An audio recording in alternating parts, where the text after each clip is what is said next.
Hello everybody, today we're going to talk about some artifacts that we have in the collections at Hunter's home, and as you can see from what's sitting in front of me, it will be hair jewelry today. So first let's talk a little bit about what hair jewelry is. So people have been making ornaments from hair for quite a long while, but 19th century folk really took it to a new level. They made many types of jewelry, from rings, bracelets, and earrings to form decorations that they glued onto ceramic or porcelain discs, which they could then be either put in a frame and displayed at the house as decoration, or it could be put in a little setting to be worn as a piece of jewelry. They also had hair work that was so elaborate. I've seen huge pieces of hair work with hair from generations of a family formed into these huge elaborate arrangements to look like bouquets of flowers or nature scenes and things like that. So ladies learned how to do hair work at a decent age. I guess it was fairly young in some homes. They were making hair jewelry, either the mothers and aunts taught them, or they learned from magazines and manuals like this one right here. So this book was reproduced from a manual published in 1875, and it shows all manner of interesting ways to manipulate hair. Not only did they have manuals that they used, but they also, like Godey's magazine, had some as well. And we're going to look at if I can find it. So, Godey's Ladies book had magazines, or had ways to do hair, like different types of kind of patterns like we do with crochet and things. So they had this here. Now this magazine, this book, this manual here, that explains the materials and tools that are needed, such as the braiding table, which is what this guy is sitting in front of right here. As well as hair, wires, curling irons or tongs, the weights that you need. These right here are all weights. The hair is weighted down, and the supplies they needed to make these actual things. And then the jewelry was going to fall down here in the center of this table here. So you have your weights here. This is the braiding table, and the jewelry comes down the center of here, much like the Japanese version of kumihimo. It's an ancient way of braiding that the Japanese did. We can't find any connections between the Japanese kumihimo braiding and the stuff that was going on in Europe at the time. You know, we can't see anything that says that the Japanese came over here and taught the Europeans, and it would have had to been them that's teaching, because the Japanese version of kumihimo has been around since at least the 9th century, so they were doing it well before the Europeans were.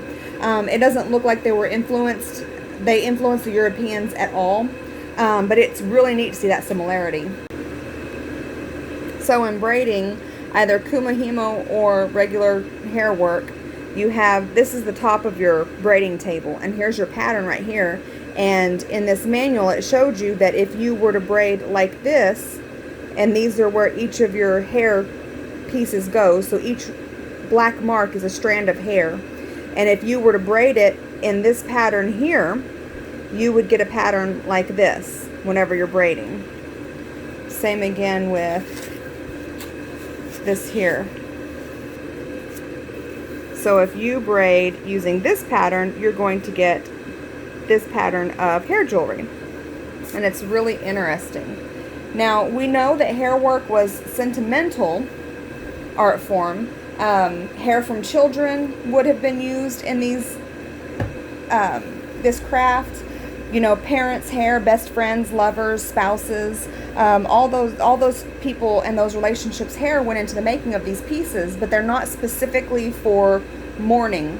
So they're not memento mori or anything that kind of helps people remember the deceased like we would think. These were created by loved ones to give as gifts, as sentimental gifts to others, or to keep. So we have a couple of a few examples in our collections, and so that's what we're going to look at right now. And then we have a couple of examples in the book that show us a similarity. Here, let's look at this real fast. So like we can see that, so it doesn't fall off the table. So in this book it gives you examples as well. So let's look for just like so. So we can see in this book all the different types of hair jewelry that they used. So for example, let's find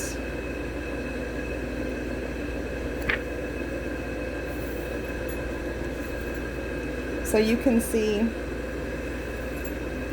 this right here is similar. Let's see if I can do this to this piece here.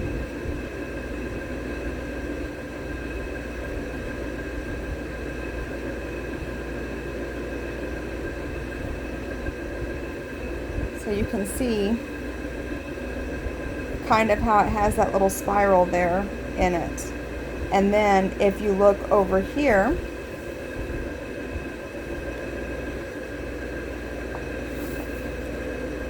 at this piece right here, see how it has that little spiral in there? And my camera's not perfect for this, but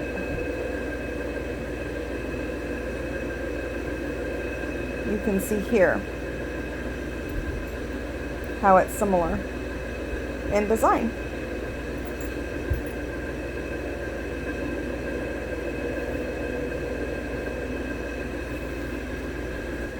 And then of course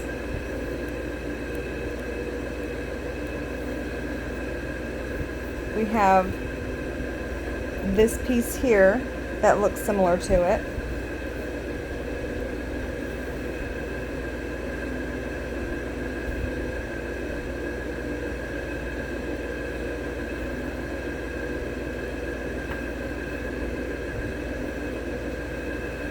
And then these are the bracelets and the necklaces that you would use. Like so. And this right here is that from that first pattern that we looked at. And they had really neat connectors and all this. You can see the bracelets and things like that. We have bracelets over here as well.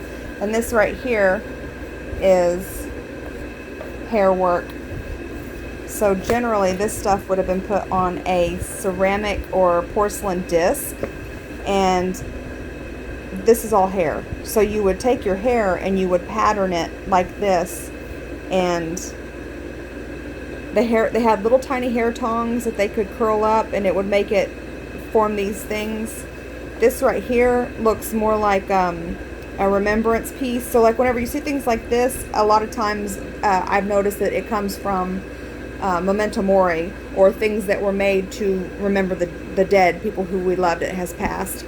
And so you would make all these designs if you were a woman living in the 19th century out of your hair. And so you would take this porcelain disc and you'd put the hair over it of different colors and clip them into little bitty pieces and shape them, and they would get glued onto the porcelain there. And so you can see all sorts of different ways that they used it. Now, eventually commercialization got a hold of it, and so people started,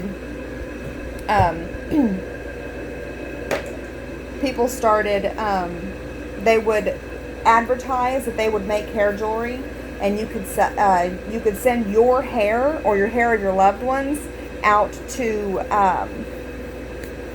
these companies, and they would do the hair work for you, and then they would send you back the piece, the finished piece. So now I've got my gloves on, and we are going to pull these up and we're going to get a little bit closer look. So this right here is a bracelet, and it's one of the larger pieces in our collection. Be very gentle with it. And you can see all the work that went into it.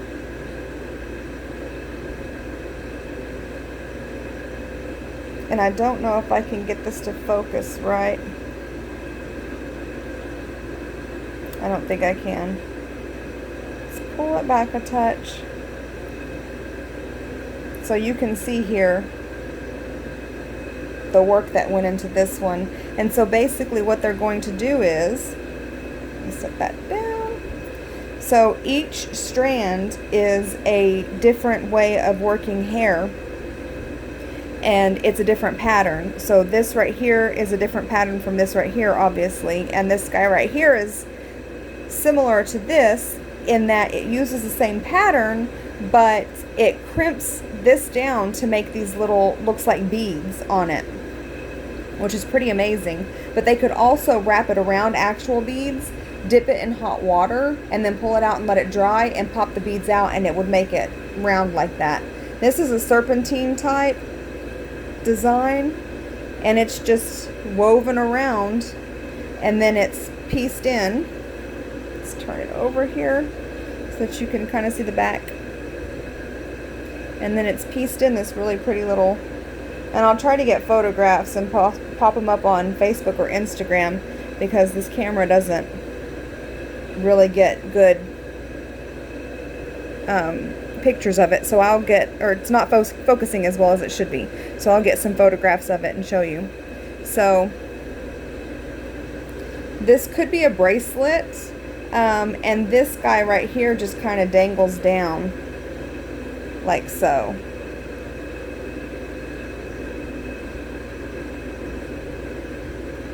Okay, and then let's move these guys down here. And then we have this piece, they are in a setting. And so you can see the setting, and like right here, it's missing one of these little brass pieces, because it's supposed to look like this one here. So it's missing a setting, and it looks like it should have 3 of these. So 1, 2, 3, because you can see right here where the other piece is. And then it's a brooch and not an earring.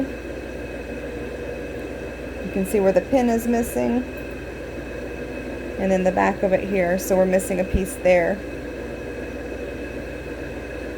And that's the setting it's on.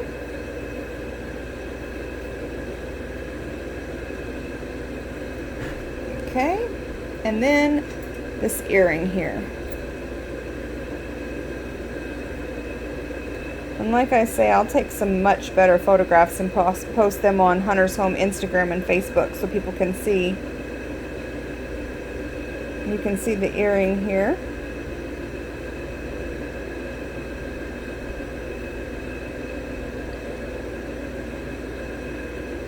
And it's really interesting because it clasps in there.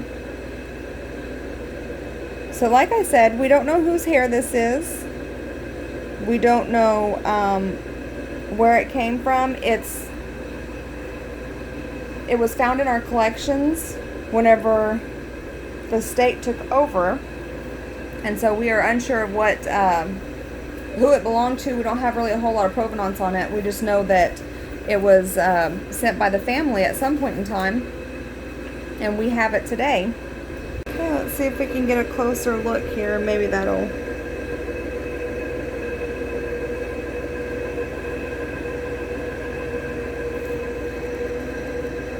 And so this is our hair jewelry collection.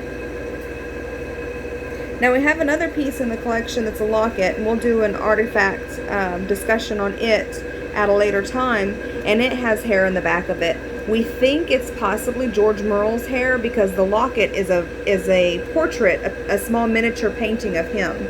And so we're pretty sure that the hair that's in the little window glass at the back of it is his.